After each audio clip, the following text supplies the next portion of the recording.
In 1492, Columbus sailed the ocean blue. That's the version of the poem that you grew up with, and the reason it had taken thousands of years for Columbus to cross the Atlantic was supposedly because Europeans had grown up believing that the world was flat. This is the version that Washington Irving gives us. There's only one problem with that. Washington Irving is an idiot. The reality is that as early as the first century CE, an astronomer by the name of Claudius Ptolemy had figured out using trigonometry that the world was round and actually was about 25,000 miles in circumference.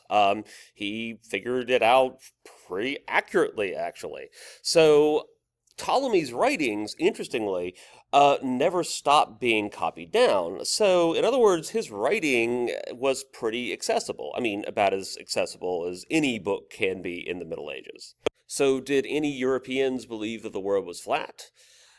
Um, I mean, in a universe of possibilities, there had to be at least some, right? I would say that most Europeans probably didn't think about it.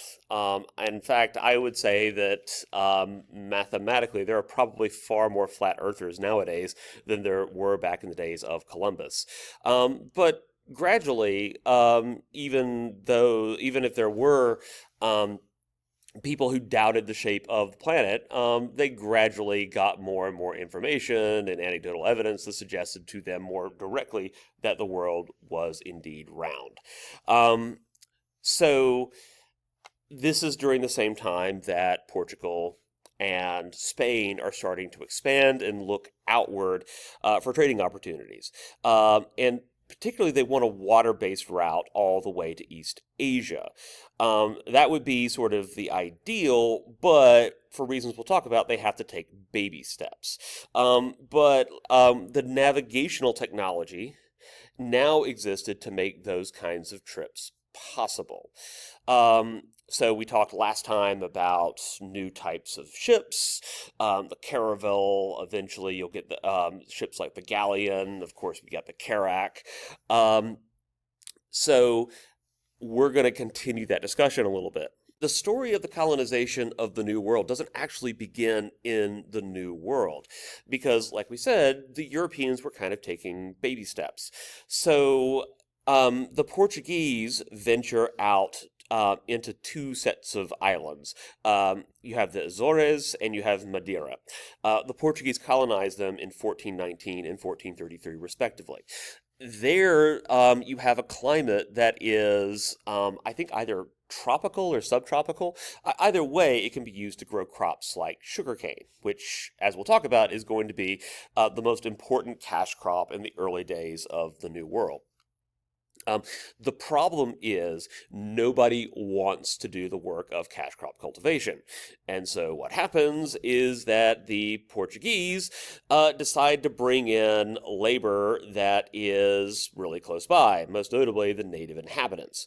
So the problem with that is that the people of Madeira and the Azores are very ethnically distinct, and they have been sort of separated from the mainland European and African population for a very long time. I read at one point that, as far as we understand, the Azores and Madeira were populated by people that were related to the settlers of Carthage. For those of you who don't know or don't remember, Carthage was more or less wiped out in 100 BCE. So, well, between 200 to 100 BCE. So, yeah, we're talking about a population that's been separated by a long time. Note that when we get to the Native Americans of North America, you're not going to talk about a population that's been separated by 1,500 to 2,000 years. Instead, it's more like 20,000 or so. Very quickly, the vast majority of this population was wiped out due to disease or just terrible working conditions. And if you guess that the Middle Passage was the thing that sort of emerges to fill in the labor gap, you would be correct.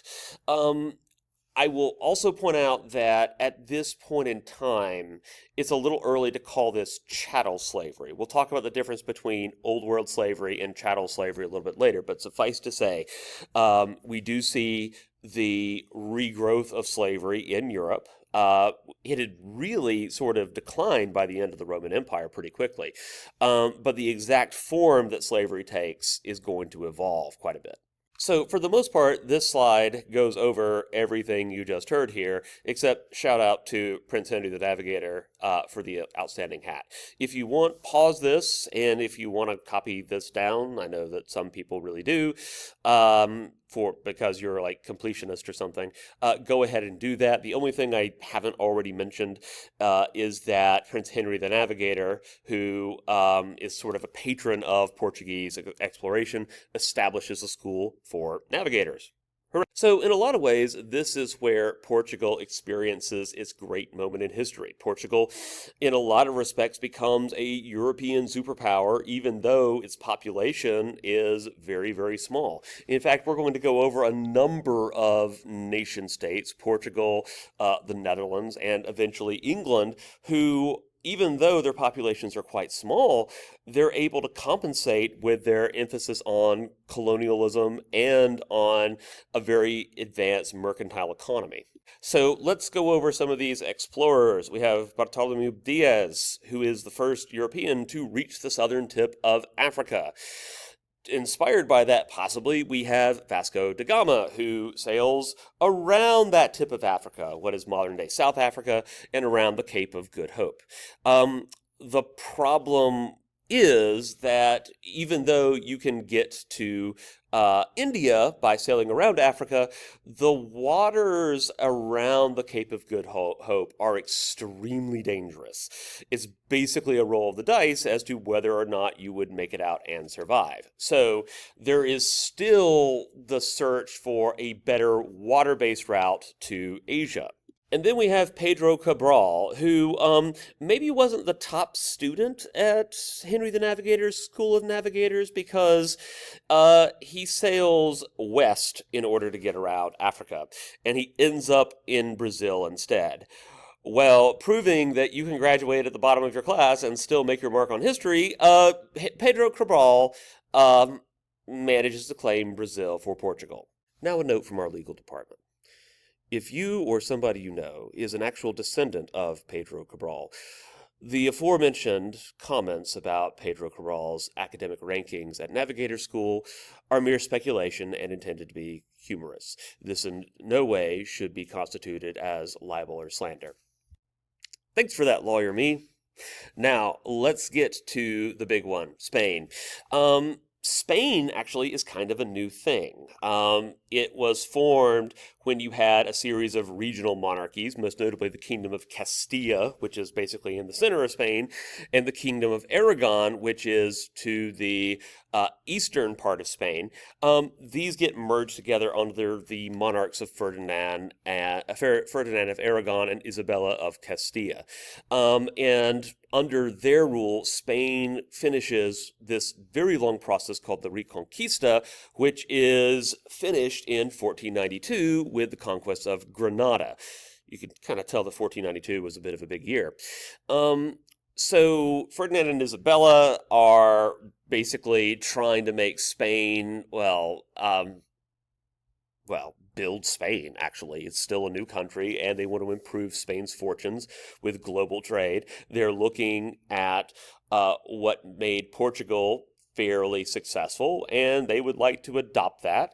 And also, Spain very much sees itself as the defender of Christianity, and especially Catholic Christianity, which we'll get to a little bit later. And this commitment to Catholic Christianity sort of takes on a very dark tone when they expel the large Arabic and Jewish population of Spain during the Spanish Inquisition. Remember how we talked about the Cordoba Caliphate and how you had people of different faiths brought in? Well, that had soured for a bit, but now it's going to be absolutely crushed. So if Portugal has already sort of founded colonies on islands like the Azores and Madeira, the question is, why aren't Europeans using boats to go west? that would be the smart thing. And of course, this is where we go back to Washington Irving's claim that in 1492, Columbus sailed the ocean blue, and he alone was the individual who realizes that the Earth is, in fact, round. No. I said that Washington Irving was an idiot earlier. Well, fortunately for him, he's in good company, because guess who else is? Christopher Columbus.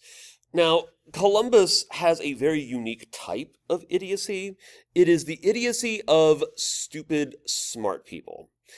This is a type of idiocy where somebody can be very intelligent in a very specific area, but completely lose sight of the bigger picture.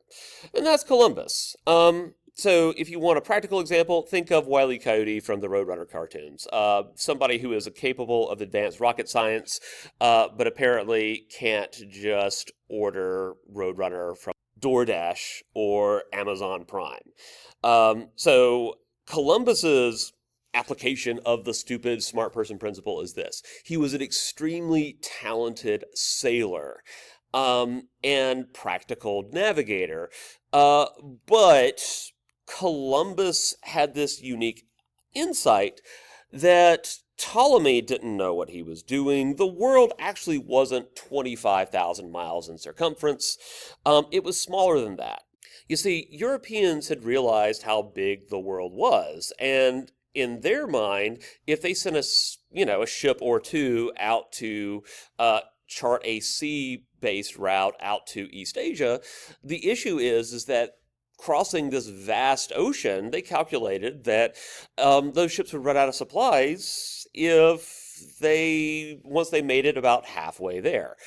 By the way, this was not necessarily an incorrect assumption. They had no idea that there is this thing called North and South America that sort of separates the Atlantic and Pacific Ocean. But they can kind of be excused for not knowing that. They just sort of played it safe and assumed that basically there was just this vast, endless ocean from the shores of the Atlantic and Europe all the way to like Indonesia, Japan, China, etc. So Columbus, like I said, calculates that the world is far smaller than that, calculates that it's about 10,000 miles.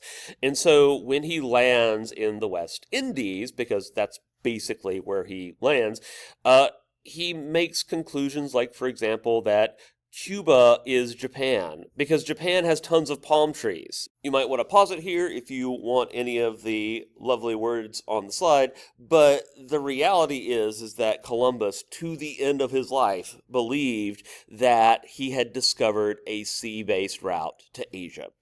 Also, very tragically, the people that he encountered in the West Indies, I can't cardinal direction.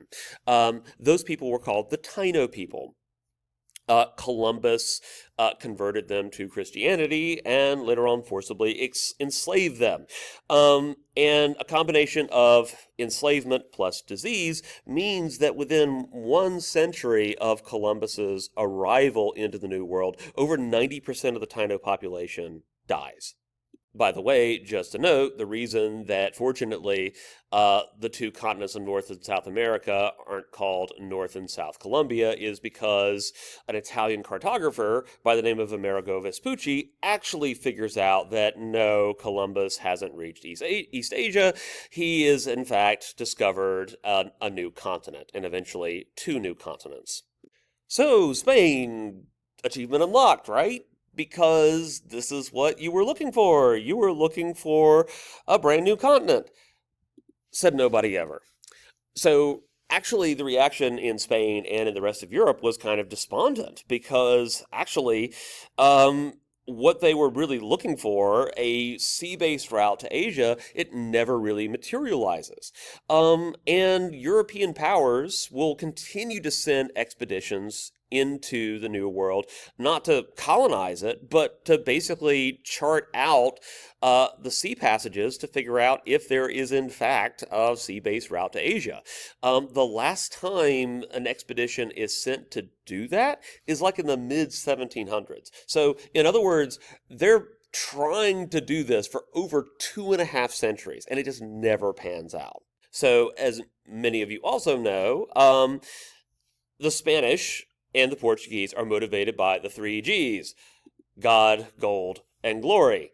So we're assuming that they believe that God isn't literally in the New World, but that they want to spread God, specifically Catholic Christianity. Glory, kind of think of that as military conquest. So do they find those things?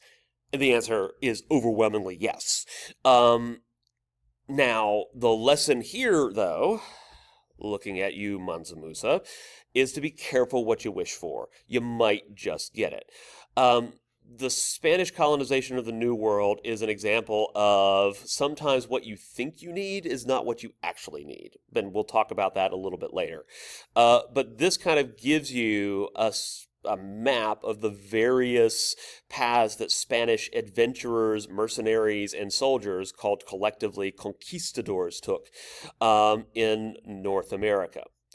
So you've got both Spain and Portugal basically gobbling up land in the New World like a starving diabetic at a Golden Corral.